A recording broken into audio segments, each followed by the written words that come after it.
Hello बच्चों, आज हम न्यूटन्स का यूनिवर्सल ऑफ ग्रेविटेशनल कांस्टेंट जिसका फॉर्मूला होता है F इजिकल टू Gm/r²। जब दो पार्टिकल होते हैं आपस में जो फोर्स अट्रैक्टिव फोर्स जिनके बीच में जो लगता है उसके बेस पर हम कुछ प्रॉब्लम को सोल्व करते हैं। तो मैंने एक प्रॉब्लम यहाँ पे लिखी हुई है कि अगर एक इक्विलेटरल ट्राइंगल है, ये ट्राइंगल कैसा है, इक्विलेटरल ट्राइंगल, जिसकी जो साइड लेंथ है ए तीनों साइड्स बराबर होती हैं, हम जानते हैं इक्विलेटरल ट्राइंगल में, और सबकी जो एंगल होंगे कितने होंगे 60 डिग्री होंगे। ये कैसा ट्राइंगल है, इक्विलेटरल ट्राइंगल। अब मुझे बताना है कि इस पूरे सिस्टम की वजह से अगर कोई एक पार्टिकल है जिसका फोर्थ पार्टिकल है कोई, जिसको हमने किसी भी साइड के मिड पॉइंट पे रखा है, सपोज यहाँ पे रखते हैं या यहाँ रखते हैं, यहाँ पे रखते हैं, मिड पॉइंट पे रखें। एक पार्टिकल है, पहला वाला पार्ट है कि अगर हम किसी पार्टिकल जिसका मास m है, लिखा है मैंने यहाँ पे, जिसका पार्टिकल का मास m है, अगर हम यहाँ पे साइड के मिड पॉइंट पे रखें तो वो जो पार्टिकल कितना फोर्स एक्सपीरियंस करेगा पूरे सिस्टम की वजह से। लिखा गया हमने force exerted by the system, इस पूरे सिस्टम की वजह से on any particle of mass m placed at the mid point of the triangle. पहला वाला पार्ट है। दूसरा, अगर उस पार्टिकल को हम वहाँ ना रख के कहाँ पे रखें, सेंटर पे इस ट्रायंगल के, तो ये पार्टिकल इस पूरे सिस्टम की वजह से कितना फोर्स एक्सपीरियंस करेगा। सेकंड पार्ट है। तो पहले वाले पार्ट को हम लेते हैं, फोर्स एक्सर्टेड बाय एनी वाले पार्ट को।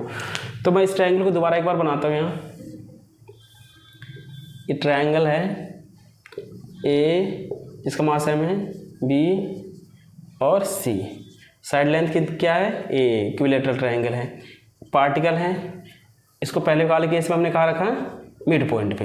अगर ये वैल्यू a है, देखो अगर इसका मिड पॉइंट कितना हो जाएगी, ये वाली वैल्यू कितनी हो जाएगी a/2, ये डिस्टेंस कितनी हो जाएगी a/2, और ये भी a/2।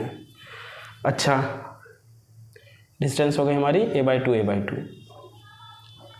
अब ये जो पार्टिकल है m रखा है, जो हमने मास ये देखो ये कैसा फोर्स, इसकी और इसकी वजह से कैसा फोर्स, ये कैसा फोर्स एक्सपीरियंस करेगा, अट्रैक्टिव।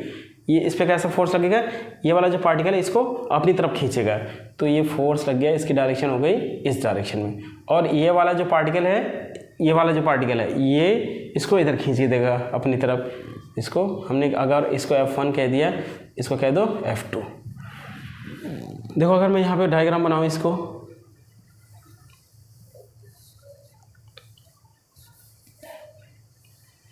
ये पॉइंट है मिड पॉइंट P, ये पॉइंट P B और ये C, तो F1 की वैल्यू इधर हो गई और F2 हो गया इधर, ठीक है। और पार्टिकल का मास क्या है m, यहाँ पर भी m और यहाँ भी m, तो F1 की वैल्यू देखो क्या होगा, F1 क्या होगा, इनके बीच में ये वाला जो फोर्स होगा F1 क्या होगा, Gm, ये वाला m इंटू m अपॉन में डिस्टेंस का स्क्वायर। ये वाली डिस्टेंस कितनी है a/2 का स्क्वायर। ये कितना हो गया Gm² अपॉन में a², और 2 का स्क्वायर कितना होगा 4, और ये 4 ऊपर पहुंच गया, 4Gm² अपॉन में a²। F2 की वैल्यू कितनी हो गई देखो, Gmm अपॉन में डिस्टेंस कितना है a/2, ये भी डिस्टेंस आधी है a/2, तो कितना हो गया 4Gm² अपॉन में a²। अब हम देख रहे हैं कि F1 और F2 क्या है आपस में बराबर, F1 और F2 क्या है बराबर, F के बराबर मान लिया मैंने।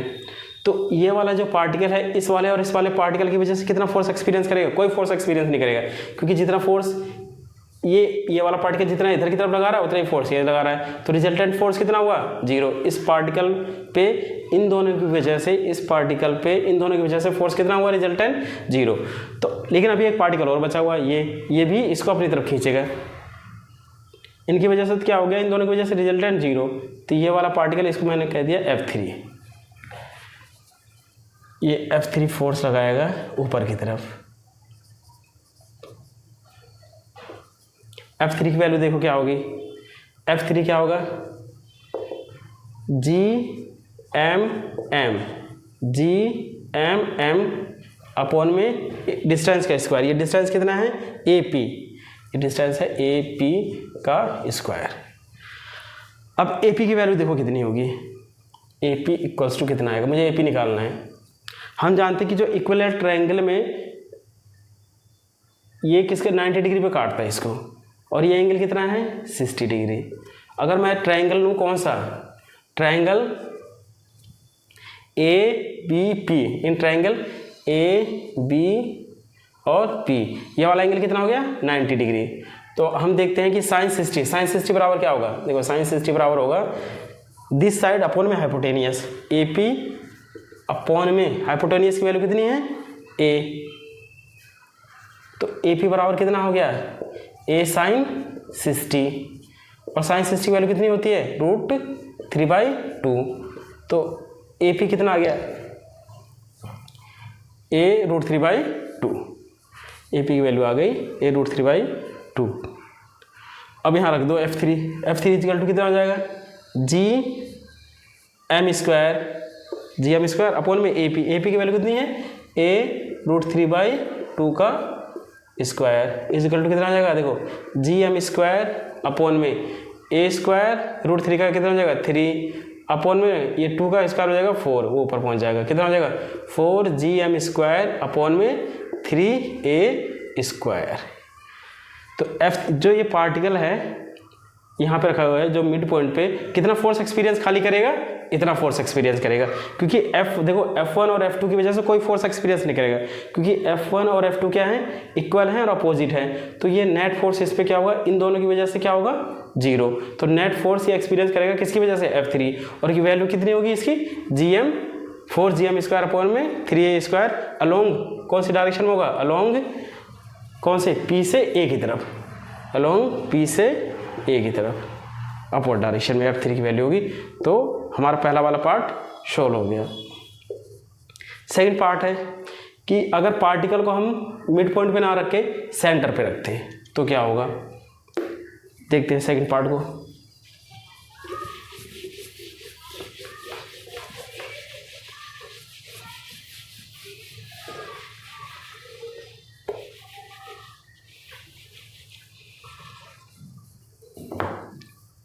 ट्रायंगल दोबारा से ड्रॉ करते हैं, ABC मास है M और M स्मॉल m। अब पार्टिकल को हमने रखा है यहाँ पे सेंटर पे,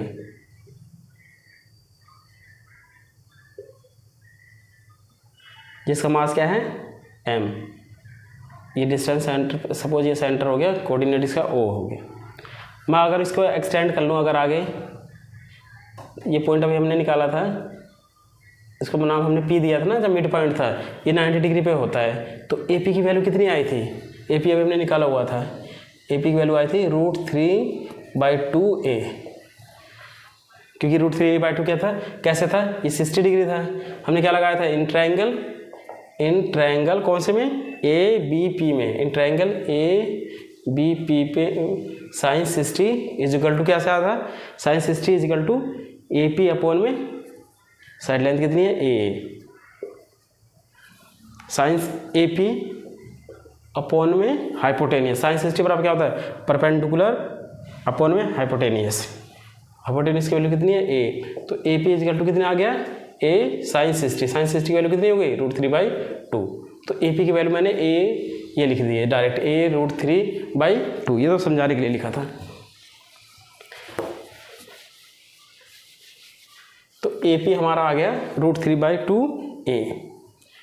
हमें क्या बताना है कि फोर्स एक्सर्टेड बाय पूरे सिस्टम की वजह से जो पार्टिकल रखा हुआ है मास M at the centre of the triangle, तो ये कितना होगा, देखो अब हमें डिस्टेंस चाहिए होगी कौन सी, कि ये वाले जो पार्टिकल हैं, ये जो पार्टिकल है इसकी वजह से और इसकी वजह से खींचेगा तीनों डायरेक्शन में। तो देखो अगर मैं मान लो इस वाले पे ये वाला जो पार्टिकल कैसे इधर की तरफ फोर्स लगाएगा, ऐसे ये वाला जो पार्टिकल है ये अपनी तरफ खींचेगा इसको, और ये वाला जो पार्टिकल है इसको M मास को इसकी डायरेक्शन में खींचेगा। अगर मैं मान लो इसको F1 कहता हूँ, इसको F2 कह दिया और इसको F3 कह दिया, देखो F1 की वैल्यू क्या होगी, F1 की वैल्यू निकालने के लिए सबसे पहले हम क्या करो, ये वाली और ये वाली डिस्टेंस पता होनी चाहिए, वर्टिसेस और सेंटर के बीच की डिस्टेंस पता करते हैं, ये कितनी होगी। O क्या है सेंट्रोइड, हम जानते हैं कि जो ट्रायंगल है ये सेंट्रोइड है, ये इसको क्या है 2:1 रेशियो में डिवाइड करता है, ये मतलब अगर देखो कैसा होता है कि सेंट्रोइड्स डिवाइड्स A ratio 2:1 1 में डिवाइड करता है। किसको? इनको। अगर ये ए ओ, मैं ऐसे लिख लेता हूँ, A O is to O C O P, ये पी है ना, A O is to O P का रेशियो क्या कितना होगा? 2:1 ये होता है। A O is to O P का रेशियो कितना होगा? 2:1।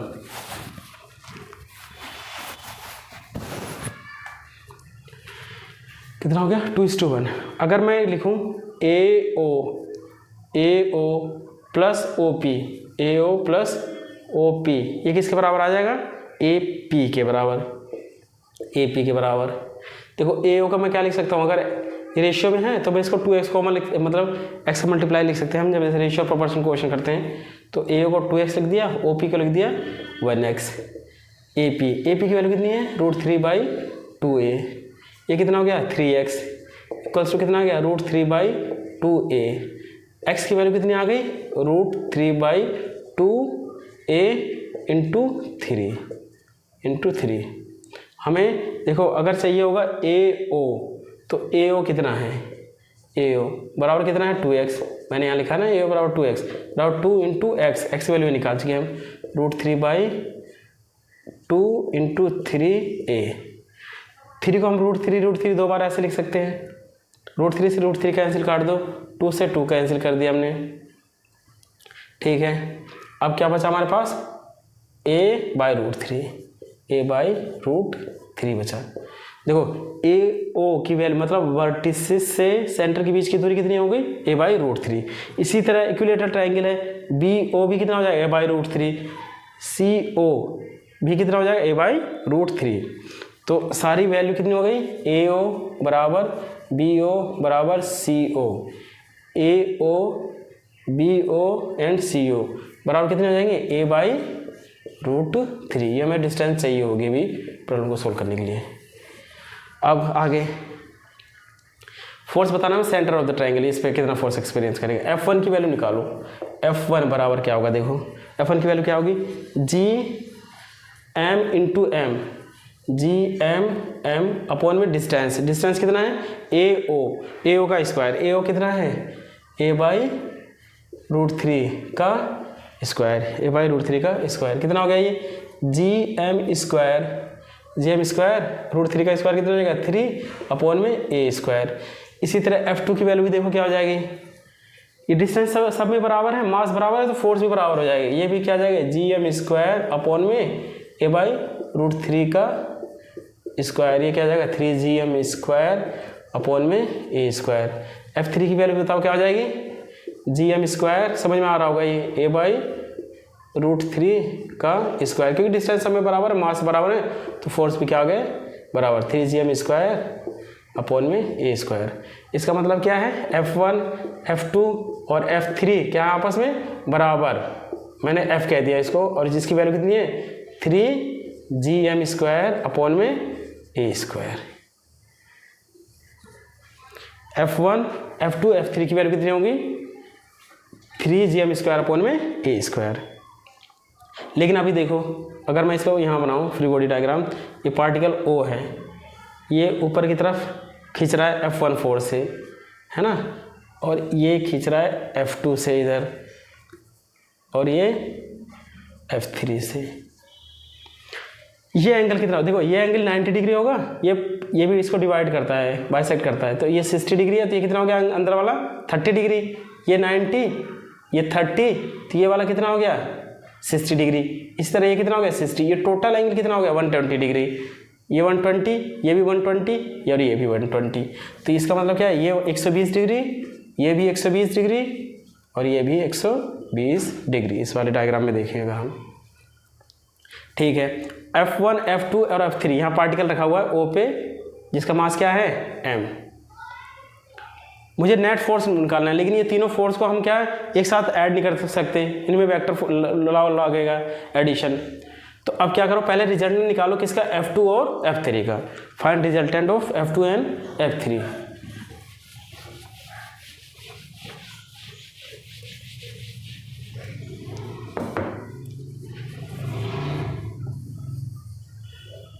लेट क्या है कि F4 B resultant resultant of किसका, F2 एंड F3 का, F2 का एंड F3 का रिजल्टेंट कितना है, F2 और F3 का रिजल्टेंट क्या है, F4। ये इस डायरेक्शन का यहाँ आएगा F4 की वैल्यू कितनी आएगी देखो, F4 बराबर क्या होगा, F2 का स्क्वायर प्लस F3 का स्क्वायर प्लस 2 टाइम्स ऑफ इनके बीच का एंगल, F2 का स्क्वायर प्लस F3 का square plus 2 times of F2 F3 into cos 120 degree का अंडर रूट, कोस 120 का अंडर रूट। अब हम देखें कि F2 F3 और ये सारे आपस में बराबर है, F के बराबर रख देता हूँ मैं इसको सोल्व करने के लिए, F का स्क्वायर प्लस F का स्क्वायर, सबकी वैल्यू आपस में बराबर है, F1 F2 F3 की मैंने F मान लिया, plus 2 times of F into cos 120 degree का अंडर रूट इक्वल्स टू क्या हो जाएगा देखो, F square 2F square plus 2F square ये हो गया, और कोस 120 की वैल्यू क्या होगी, कोस 120 की वैल्यू निकालने के लिए देखो क्या होगा कि कोस 180 डिग्री माइनस 60 ऐसे लिख लो, और ये कितना हो गया कोस 60 और ये क्या होगा माइनस, कोस 60 की वैल्यू कितनी होती है -1/2, तो कोस 120 की वैल्यू कितनी हो गई -1/2, कोस 60 की वैल्यू हो गई -1/2 का अंडर रूट। अब देखो कितना आ जाएगा, ये 2 से 2 कैंसिल, ये प्लस माइनस 2F स्क्वायर में से F स्क्वायर बचेगा तो कितना आएगा, F स्क्वायर बचेगा और उसका अंडर रूट, तो कितना आ गया खाली F। तो F2 और F3 का रिजल्टेंट फोर्स कितना आ गया, F4 की जो वैल्यू आई कितनी आई है F, वो आई है F, F4 की वैल्यू कितनी आ गई F, और F1 की वैल्यू भी कितनी है F, F2 की वैल्यू कितनी है F, F2 की वैल्यू भी कितनी है F, और F4 की वैल्यू भी क्या आ गई। अब देखो क्या काम खत्म हो गया, F2 और F3 का रिजल्टेंट निकाल लिया मैंने, तो इनका काम तो खत्म हो गया, इन दोनों का काम क्या हो गया खत्म, इसको हटा दो यहाँ से, F4 आ गया रिजल्टेंट। अब ये वाला देखो, अभी जैसे ये काम इनका खत्म हो गया F2 और F3 का। अब अगर मैं मान लो यहाँ पे क्या था, F2 है और ये है F3, ये एंगल कितना है 120 डिग्री। अगर मान लो मुझे ये एंगल, अब ये मुझे पता करना है कि F1 और F4 क्या एक ही लाइन में है, अगर एक ही लाइन में होंगे तो ये दोनों आपस में क्या करेंगे, क्योंकि ये वाला अपवर्ड फोर्स कर रहा है, ये डाउनवर्ड फोर्स कर रहा है, तो एक दूसरे कैंसिल कर देंगे। लेकिन अगर ये सपोज किसी एंगल पे होंगे, जैसे F1 ऐसे है और मान लो F4 ऐसे होगा, तो इनका रिजल्टेंट फिर 0 नहीं होगा, फिर कुछ और होगा इधर की तरफ।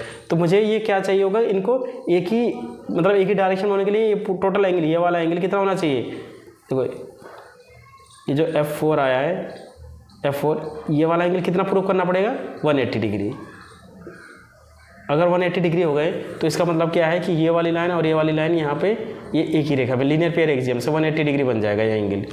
तो इसको निकालने के लिए मुझे कौन सा एंगल चाहिए, ये वाला एंगल। ये कितना है, ये वाला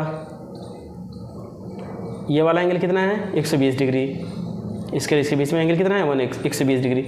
इसको मैं मान लेता हूँ बीटा, ये हो गया 120 डिग्री। ये एंगल कितना है बीटा मान लिया हमने। तो अब लगाओ इसमें tan बीटा बराबर हम क्या जानते हैं, जैसे वो होता है ना कि अगर सपोज ये वेक्टर A है, B है, एंगल इनके बीच में थीटा है, रिजल्टेंट R है और ये बीटा एंगल बना रहा है, तो हम इसको tan बीटा को कैसे लिखते हैं, tan बीटा बराबर क्या होता है B sin थीटा, ये एंगल थीटा इनके बीच में B sin थीटा अपॉन में A plus B cos theta. tan beta बराबर क्या, देखो इसी तरह tan बीटा बराबर जिसके साथ निकालना है उसका दूसरा वाला B sin थीटा अपॉन में A plus B cos theta. इस तरह अगर मैं tan बीटा यहाँ पे लगाऊंगा, ये वाला एंगल निकाल रहा हूँ, तो क्या होगा F2 sin 120 प्लस अपॉन में A प्लस F2 cos 120। तो ऐसे लिखते हैं इसको, इसकी तरह करो। तो tan बीटा बराबर क्या आ जाएगा, देखो tan बीटा बराबर दूसरा वाला F2 sin 120 डिग्री अपॉन में F3 प्लस क्या हो गया F2 cos 120 equals to F2 की वैल्यू कितनी है, F के बराबर, सबकी वैल्यू F के बराबर है, F2 F3 F sign 120, sign 120 की वैल्यू कितनी होती है, साइन किसके बराबर होगी, साइन 120 की वैल्यू साइन 60 के बराबर। देखो साइन 120 की वैल्यू निकालूंगा अगर मैं, साइन 120 इजिकल टू क्या होगा, साइन 180 माइनस 60, तो ये कितना होगा, साइन 60, साइन 60 की वैल्यू कितनी होती है, √3/2, तो साइन 120 की वैल्यू कितनी हो गई, √3/2 अपॉन में F3 की वैल्यू कितनी है, F प्लस F2 की वैल्यू भी F इंटू कोस 120 की वैल्यू, कोस 120 की वैल्यू भी हमने निकाली कितनी है, -1/2, तो ये कितना हो जाएगा, देखो ये F प्लस और माइनस F/2, तो ये कितना हो जाएगा, F/2, मैं यहाँ डायरेक्ट लिख दे रहा हूँ, कितना हो गया ये F/2, F से F कैंसिल, 2 से 2 कैंसिल, ये कितना आ गया, √3, तो tan जो बीटा है इसकी वैल्यू कितनी आ गई, √3, इसका मतलब बीटा कितना आ गया, 60 डिग्री। अब बीटा की वैल्यू कितनी आ गई, 60 डिग्री। अब देखो अगर बीटा की वैल्यू यहाँ 60 डिग्री आ गई तो बीटा 60 डिग्री और ये 120 डिग्री, ये टोटल एंगल कितना बन गया, ये वाला टोटल 180 डिग्री। इसका मतलब क्या है, F1 और F4, F1 और F जो 4 है, F1 और F4 जिनकी वैल्यू क्या है, F और इसकी वैल्यू भी F है, दोनों क्या है, एक ही लाइन में बट अपोजिट डायरेक्शन में, तो नेट फोर्स इस पे कितना आ गया, 0, नेट फोर्स कितना आ गया, 0। तो ये at the centre of the triangle पे अगर कोई पार्टिकल रखेंगे तो ये क्या है, कोई फोर्स एक्सपीरियंस नहीं करेगा पूरे सिस्टम की वजह से। आई थिंक आपको समझ में आ गया होगा ये क्वेश्चन, नोट डाउन कर लिया और नेक्स्ट प्रॉब्लम को सोल्व करते हैं।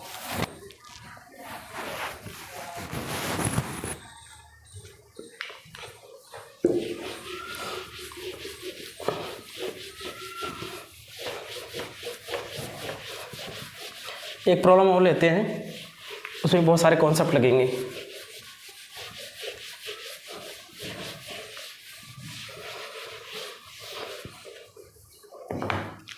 स्क्वायर है, स्क्वायर में क्या होती है, प्रॉपर्टी क्या होती है स्क्वायर की, सबकी लेंथ चारों की साइड्स की लेंथ के आपस में बराबर होती है, A B C और D। हमने मास रख रखा है इस पे m, इस पे 2m मास है यहाँ पर वर्टिसेस पे, यहाँ पे 3m और यहाँ पर 4m। ये क्या है, स्क्वायर जिनकी साइड लेंथ कितनी है, A। देखो हमारे पास एक स्क्वायर है ABCD, वर्टिसेस A पे रखा मास m, B पे 2m, C पे 3m, D पे 4m। हमें क्या करना है, find force exerted by the system, पूरे सिस्टम की वजह से, by the system on particle of mass m placed at the centre. एक मास m है जो हमने सेंटर पे रखा है, वो कितना फोर्स एक्सपीरियंस करेगा पूरे सिस्टम की वजह से, पूरे सिस्टम की वजह से जो पार्टिकल है जो इसके सेंटर पे रखा हुआ कितना फोर्स एक्सपीरियंस करेगा। चलो करते हैं इसको भी, डायग्राम दोबारा बनाओ इसका स्क्वायर का।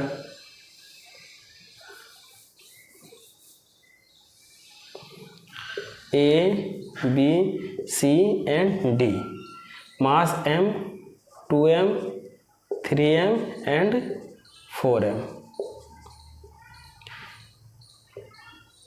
आपस में मिलाओ इनके डायगोनल्स को। हम जानते हैं कि स्क्वायर में जो डायगोनल है, लिखता हूँ, in square diagonal bisect each other, बताओ ईच अदर एट 90 डिग्री।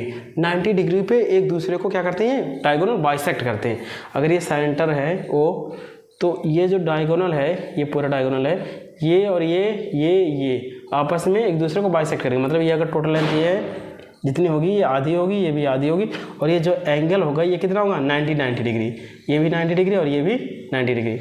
मतलब जो डायगोनल्स होते हैं आपस में एक दूसरे को किस पे काटते हैं, 90 डिग्री पे। ये एंगल कितना हो गया, 90 डिग्री और ये भी 90 डिग्री। 90 डिग्री पे डायगोनल आपस में क्या करते हैं, बाइसेक्ट करते हैं।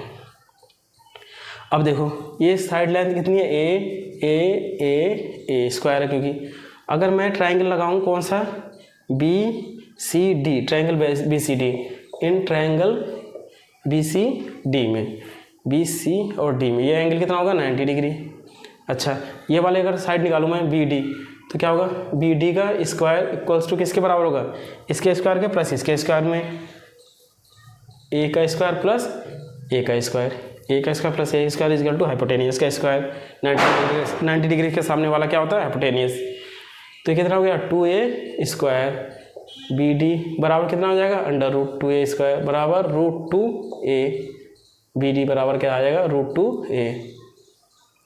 अच्छा बी डी बराबर कितना आ गया, रूट 2a। इसी तरह ए सी बराबर कितना आ जाएगा, रूट a।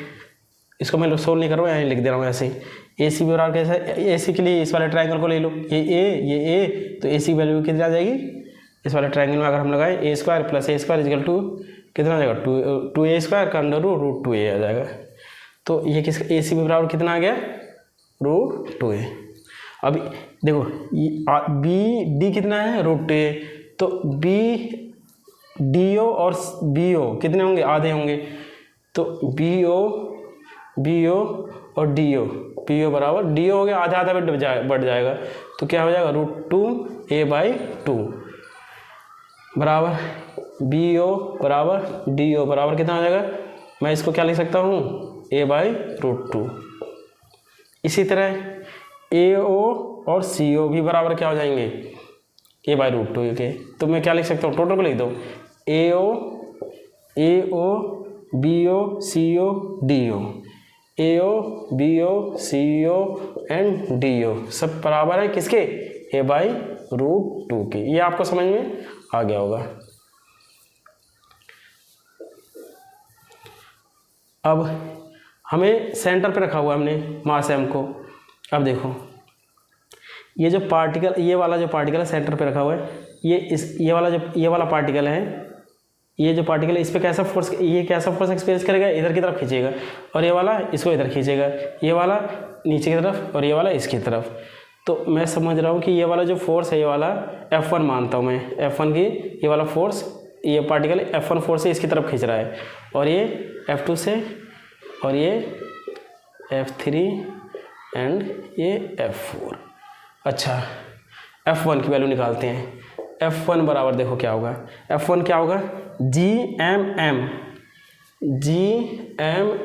अपॉन में AO का स्क्वायर। AO बराबर कितना है, a/√2 का स्क्वायर। ये कितना हो जाएगा, GM स्क्वायर अपॉन में A स्क्वायर, और रूट 2 है तो ये 2 पर पहुंच जाएगा, 2GM स्क्वायर अपॉन में A स्क्वायर। F2 देखो क्या होगा, F2 बराबर क्या होगा, GM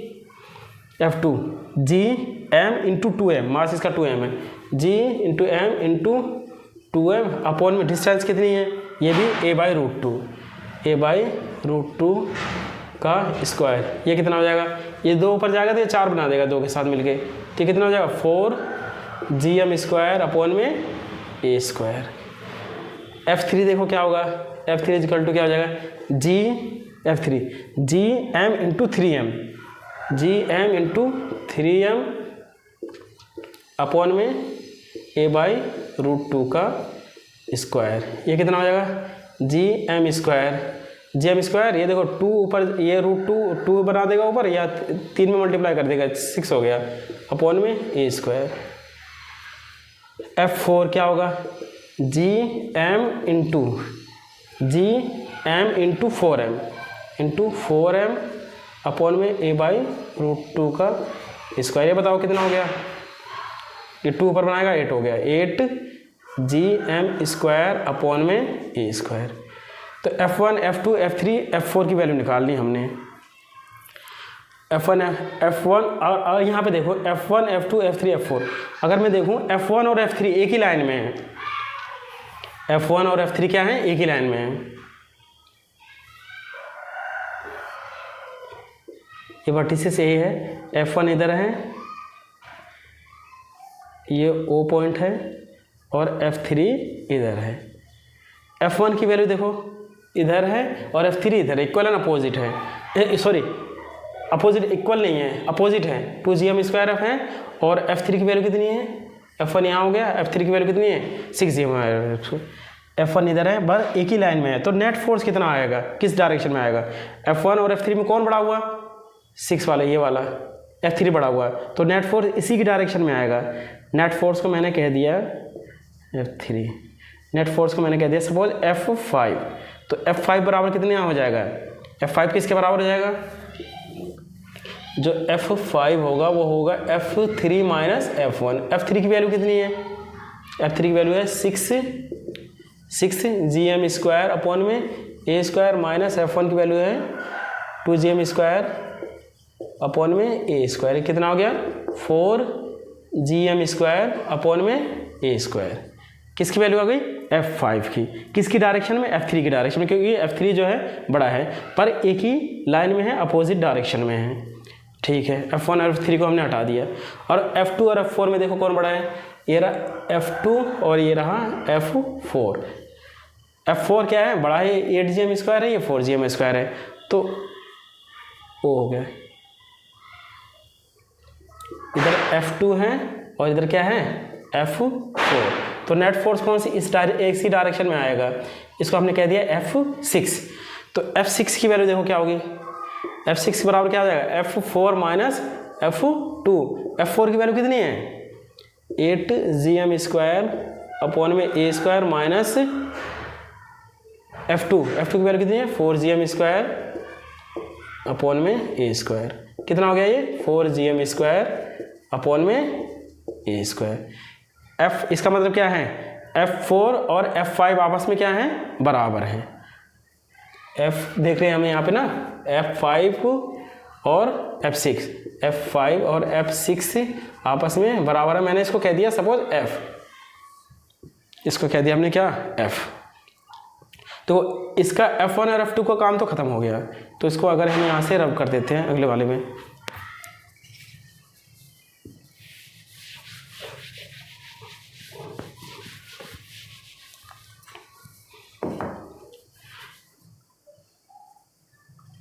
ये पॉइंट क्या है O, ये वाला पॉइंट O है। F1 और F2 का तो हमने रिप्लेस कर दिया, तो अब क्या बचा हमारे पास, इधर बचा है क्या F6 और इधर बचा F5।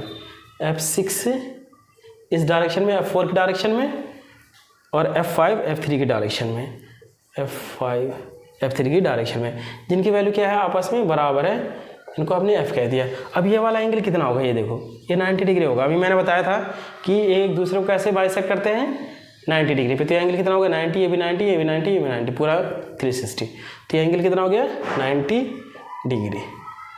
तो अब इनका रिजल्टेंट निकाल लो, किसका है F6 का और F5 का, तो उनका रिजल्टेंट क्या होगा F नेट क्या हो जाएगा F6 का स्क्वायर प्लस F5 का स्क्वायर प्लस